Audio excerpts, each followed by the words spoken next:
क्या अविद्यानामन्तस्तिमिरामिहिरद्वीपनगिरे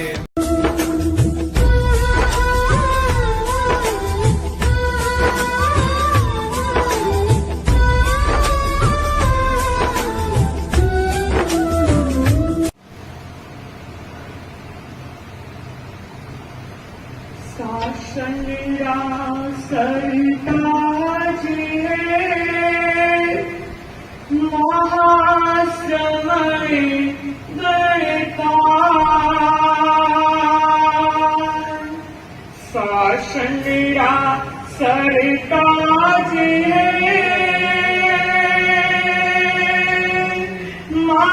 महाश्रमणे गणिता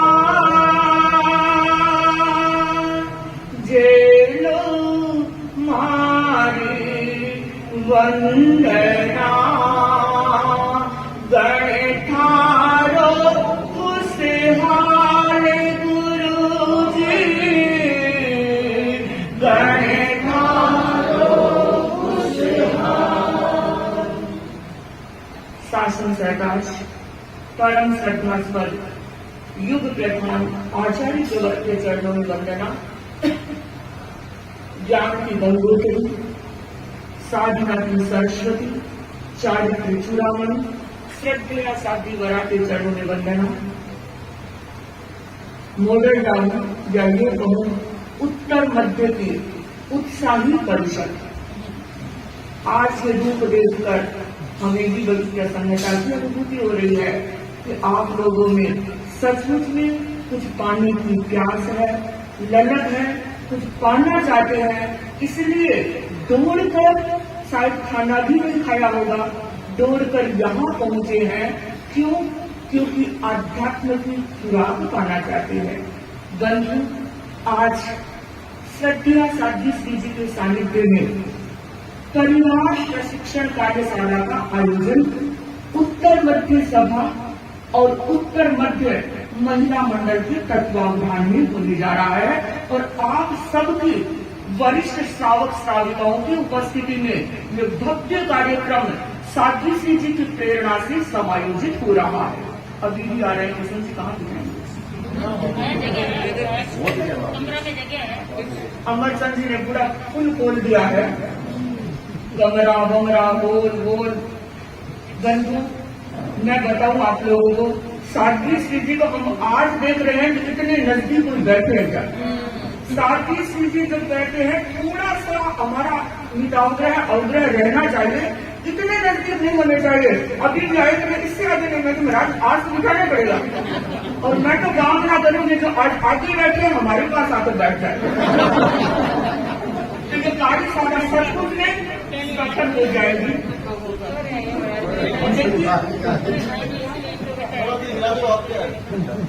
अरे ऐसा होता है तो थोड़े कुछ मासा भी वीडियो बना सकते हैं। चलूं मैं इस विषय पर। स्वामी विवेकानंद एक बार अमेरिका गए, प्रवचन हुआ उनका, गजब का प्रवचन। और बंधु, जिसने भी प्रवचन सुना गदगद हो गए। भारतीय संस्कृति और संस्कारों पर उनका प्रवचन था और अनेक उस समय भारत के लोग प्रवासी वहां बैठे थे और अनेक अमेरिकन लोग भी बैठे थे। और बंधु, प्रवचन जब पूरा हुआ तो एक विदेशी, एक अमेरिकन भाई उठा और स्वामी जी से पूछा, स्वामी जी, आप भारत को छोड़कर अमेरिका में आए हैं, लोग यहाँ आना चाहते हैं। आज मैं आपको पूछना चाहता हूँ कि आप यहाँ बैठे हुए हो, यहाँ बैठने के बाद आपको भारत की भूमि कैसी लग रही है? बंधु, स्वामी जी के रग रग में, खून के हर कतरे में भारतीय संस्कृति समाई हुई थी और उन्होंने कहा, भैया, भारत की भूमि मेरे लिए बचपन का झूला है, भारत की भूमि मेरे लिए बचपन का झूला है, यौवन की क्रीड़ा स्थली है एवं बुढ़ापे के लिए शरण स्थली है। बंधु, सबने मोह में रखा है। मैं ये कहना चाहती हूँ, स्वामी जी ने ये कहा था कि भारत की भूमि बचपन का झूला है, यौवन की क्रीड़ा स्थली है और बुढ़ापे के लिए शरण स्थली है। और मैं ये कहना चाहती हूँ, ये जो परिवार है वो हमारे लिए बचपन का झूला है, यौवन की क्रीड़ा स्थली है एवं बुढ़ापे के लिए शरण स्थली बनता है। चलिए, जब साथी श्री जी प्रवचन करते हैं तो उम्र नहीं होता है, सब एक तक सुनते जाते हैं। तो मुझे लगता है क्या बात है, भूल गए हैं या फिर मौन लेकर बैठे हैं। बंधुओं, अपनी प्रमोद भावना का इजहार भी तो होना चाहिए ना। तो बंधुओं, मैं ये कह रही हूँ, परिवार हर व्यक्ति के लिए बचपन का झूला है, यौवन की क्रीड़ा स्थली है एवं बुढ़ापे के लिए शरण स्थली बनता है। बंधुओं, परिवार वो प्यार भरा नीड है जहाँ दिन भर से थके हारे पंछी को विश्राम मिलता है। परिवार वो रसमयी धरती है जहाँ पर हर बीज को फलने और फूलने का अवसर मिलता है। परिवार वो स्वयं उस संस्था है जहाँ पर कोई छोटा बड़ा नहीं होता, हर व्यक्ति को समान अधिकार होता है। बंधु, परिवार वही इकाई है जहाँ एक ही छत के नीचे अनेक पीढ़ियां रहती है।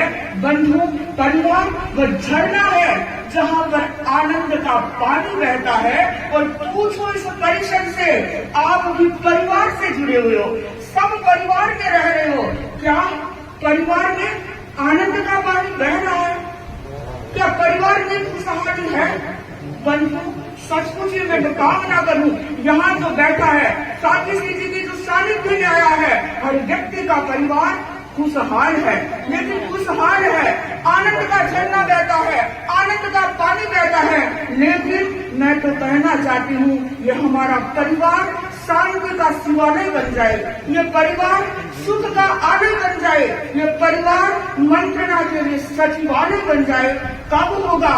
बंधु, हमारा परिवार रिश्तों से बंधा हुआ है। परिवार में रिश्ते हैं, माँ बाप का रिश्ता है, पति पत्नी का रिश्ता है, भाई बहन का रिश्ता है, सास बहू का रिश्ता है, देरानी जेठानी का रिश्ता है।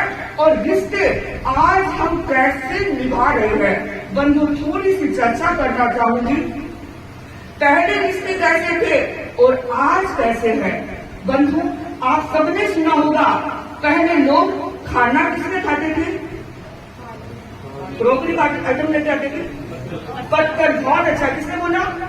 बहुत सुंदर। पहले लोग खाना पत्थर में खाते थे और पत्थर कैसे होती थी? हरा पत्ते की होती थी। परंतु लोग पत्थर में खाना खाते और रिश्ते कैसे निभाते थे? पत्ते की तरह से खाते थे, पत्ता हरा भरा रहता है तो लोग, कोई भी मेहमान आता था तो हरे भरे हो जाते थे।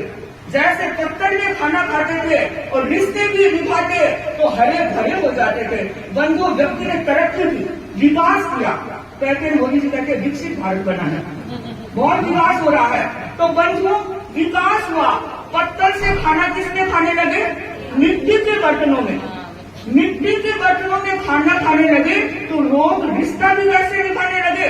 मिट्टी से जुड़कर, जमीन से जुड़कर रिश्ता निभाने लगे। वो अपने रिश्ते को अहमियत देते थे, मानते थे कि रिश्ता मेरा है, मुझे निभाना है। और बंधुओं, फिर जमाना आगे बढ़ा, मिट्टी के बर्तन फूटने लगे, काम नहीं आए, और फिर पित्तल के बर्तन आ गए, कांसी के बर्तन आ गए। हमने भी घर में देखा है, कांसी की बड़ी बड़ी थालियां, बड़े बड़े देग होते थे, उनको कैसे करते थे? जब होली दिवाली आती थी तो मांस लेते थे, चमका ले लेते थे। और फिर क्या हुआ? रिश्ते भी ऐसे हो गए, 5-6 महीने के बाद में हाँ सा राम राम सा कैसे हो, ठीक हो ना, सब अच्छा है ना, ऐसे होने लगे। और बल्कि उसके बाद में ये भी छोड़ दीजिए, फिर बर्तन किससे आ गए? पेट्रोल बाग में बहुत सारी दुकानें हैं ना, गैस से गैस का टोकरी का आइटम लेके आते हैं, घरों में देखते बाद कितना सुंदर है, लेकिन वो चलता कितना है, अगर गिर गया तो टुकड़े टुकड़े। रिश्ते भी ऐसे हो गए, थोड़ा सा कुछ कहे तो दरार, खत्म, चकनाचूर, वापस काम ही नहीं है। और बंदे उसको भी छोड़ते हैं। और आज आपके जो भोजन होता है, प्रसन्न जी ने खाना खिलाया था ना, किसने खिलाया था? डिस्पोजल में कागज की प्लेट में आ गई है, क्या करते हो? Use and throw. और रिश्ते भी, अरे मत करना, मैं नहीं बोल रहा। वो रिश्ते, अगर बर्तन आप यूज और थ्रो कर रहे हो, लेकिन कभी परिवार से रिश्तों को यूज और थ्रो मत कर देना। और ये कब जब आपके परिवार में खुशहाली रहेगी, आपके परिवार में आनंद रहेगा। समय सावित्री जी को भी सुनना है। मैं सिर्फ संक्षिप्त में चर्चा करना चाहूंगी कि हम अपने परिवार को खुशहाल कैसे रखें। मैं 2-4 पॉइंट पर चर्चा करूंगी। अभी साथी मंत्री प्रभा जी ने संचालन में कहा कि ट्रस्ट, मुझे लगता है परिवार में खुशहाली का सबसे बड़ा राज है विश्वास। ट्रस्ट होना चाहिए। बंधुओं, विश्वास वह जड़ है जिसके सिंचन से परिवार रूपी पौधा हरा भरा रह सकता है, और अविश्वास वह दीमक है जो परिवार रूपी वृक्ष की जड़ों को खोखला कर सकती है, और मुझे तो लगता है खोखला ही नहीं, एक दिन धराशायी भी कर सकती है। तो जरूरत है परिवार के सदस्यों के प्रति विश्वास होना चाहिए। और आज कहाँ विश्वास है? क्या आप पासवर्ड देते हैं मोबाइल का? इनको आपका पता नहीं और आपका इनको पता नहीं। अगर विश्वास होता तो सब करें, मेरा ध्यान आपका है, मेरा मोबाइल किसके पास है, कोई खोल न ले। क्या है? ऐसा क्यों होता है? विश्वास नहीं है।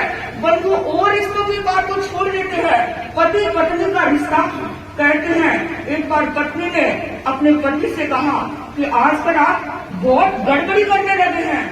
पति ने कहा, अरे भगवान, तू तो इतने होशियार है, मैं तो सीधा साधा हूँ, सरल हूँ, मैं गड़बड़ी करना जानता ही नहीं। कि नहीं, आज मैंने अपने सपने में देखा। क्या देखा? कि तू अपने पड़ोसी से हंस हंसकर बातें कर रही थी। पति ने कहा, भगवान कैसी बात करती है, मेरा सपना थोड़ा ही था, ये तो तेरा सपना था। तो पत्नी ने कहा, जब आप मेरे सपने में इतनी गड़बड़ी करते हैं तो पता नहीं अपने सपने में तो कितनी गड़बड़ी करते हो। ये बात कब होती है? जब विश्वास नहीं होता। और जब विश्वास नहीं होगा तो क्या आप खुशहाल रह पाएंगे? जरूर मन से कह दो, बाहर कह दो बहुत खुशहाल है, लेकिन दिल से छुट्टी चोरी नहीं होती। और ये खुशहाली कब आएगी? जब विश्वास होगा। दूसरी बात कहूं, परिवार की खुशहाली का सबसे बड़ा राज हो सकता है श्रमशीलता। परिवार के हर सदस्य श्रम देवता की पूजा करे, मेहनत की मेहंदी लगाए। और बंधु, जिस परिवार में श्रम रूपी हल चलता है वहां सफलता के मोती उगते हैं, भाग्य भी चमकने लगता है। और आप सबने सुना होगा, श्रम है, पुरुषार्थ है, वो सीढ़ियों की तरह होता है, और भाग्य है वो लिफ्ट की तरह होता है। लिफ्ट कभी बंद हो सकती है, लेकिन सीढ़ियां आपको अमरचंद जी के घर में ही लाएगी, वो नीचे नहीं छोड़ेगी, ऊपर ले जाएगी। तो जरूरत है हम हर सदस्य श्रमशील बने। आज श्रम की बहुत कमी हो रही है। श्रम किसमें लग रहा है? देखिए, सारा श्रम इसी में लगा है, सब कुछ छोड़ दिया है, न फिजिकल न कुछ और, केवल इसी में। तो क्या विकास होगा? क्या खुशहाली रह जाएंगे? घर में कोई गेस्ट आ जाएंगे, इसी को लेकर बैठ जाएंगे, बच्चे अपना लेकर बैठ जाएंगे, मेम साहब अपना लेकर बैठ जाएंगे, दादाजी अपना लेकर बैठ जाएंगे। तो जब श्रम नहीं होगा तो खुशहाली आएगी कहाँ? एक स्थान ये है, इसको तो छोड़ दो, यहाँ पर तो संभाल के आएगा। बंधुओं, दूसरी बात, तीसरी चर्चा करूं। पहला याद रखिएगा, कौन सा? ट्रस्ट था। पहला ट्रस्ट, दूसरा श्रम। और मैं ये भी कहना चाहती हूँ, जो व्यक्ति श्रम करता है उसका भाग्य 100% साथ देता है। एक सर्वे हुआ था और कहा गया था, जो व्यक्ति 8 घंटा काम करता है उसका 40% भाग्य साथ देता है। जो व्यक्ति 10 घंटा काम करता है उसका 60% भाग्य काम देता है, और जो व्यक्ति 12 घंटे श्रम करता है उसका 80% भाग्य साथ देता है, और जो 16 घंटे काम करता है वो या तो मोती बनता है या फिर महाश्रवण बनता है। अब आप सोच लीजिए, आप अपने परिवार में किसको तैयार करना चाहते हैं? अगर आप नहीं करेंगे तो ये क्यों करेंगे, ये नहीं करेंगे तो आप क्यों करेंगे? इसलिए जरूरत है हर व्यक्ति श्रमशील बने। तीसरी चर्चा करूं, तीसरी चर्चा सिंपैथी। आज संवेदना कम हो रही है। कहते हैं छोटा सा बच्चा बैठा था, और टीचर ने क्लास में बच्चों से पूछा, बताओ सबसे बेस्ट थेरेपी कौन सी है? एक बच्चे ने कहा सर एलोपैथी। नो, तुरंत ही। दूसरे ने कहा नहीं, साइड इफेक्ट बहुत ज्यादा है। नेचुरोपैथी अच्छी है। तीसरे ने कहा एलोपैथी अच्छी है। और परंतु एक बच्चा बैठा था, उसने कहा सर न एलोपैथी अच्छी है न नेचुरोपैथी अच्छी है, सबसे अच्छी सिंपैथी। अगर संवेदना नहीं है तो कोई काम नहीं करेगी। मेम साहब का सर दर्द रहा है, आपने कहा तो दुख तो ये है, कड़ाई देख देते, कड़ाई ओ दुख है, कड़ाई ओ दुख है। अगर आपने ये कह दिया क्या माथा दुख है, मैं दबा देता हूँ, इतने में तो ठीक हो जाएगी। तो जरूरत है परिवार के हर सदस्य में सिंपैथी होनी चाहिए, और जहाँ सिंपैथी होगी वो परिवार हमेशा खुशहाल रहेगा। और अंतिम बात मैं कहना चाहूंगी कि परिवार